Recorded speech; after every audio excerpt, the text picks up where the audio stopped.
চরসরাটি গঙ্গার ঘাট। এর আগে কারা কারা এসেছো এখানে? একেবারে শান্ত ও নিরিবিলি পরিবেশ, এখানে প্রিয়জনের সাথে সময় কাটানোই যায়। চারিপাশটা হচ্ছে সবুজে সবুজ, আর রয়েছে নানা দেবদেবীর মন্দির। আমরা যেহেতু অনেকটা দেরি করে গেছিলাম, তাই আমরা বেশিক্ষণ দাঁড়াতে পারিনি। ও আমাকে এখান থেকে এতগুলো গোলাপ ফুল কিনে দেয়। এটা পাওয়ার পর আমি খুব খুশি হয়ে যাই।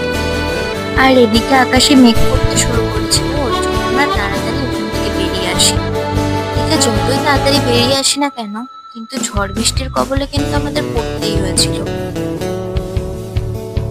না বললাম না বেরাবো আর ওদিকে হচ্ছে। ও তখন যে ফুলগুলো দিয়েছিল ওগুলো একটা ফ্লাওয়ার ভাসে রেখে দিলাম বাড়ি আসার পর।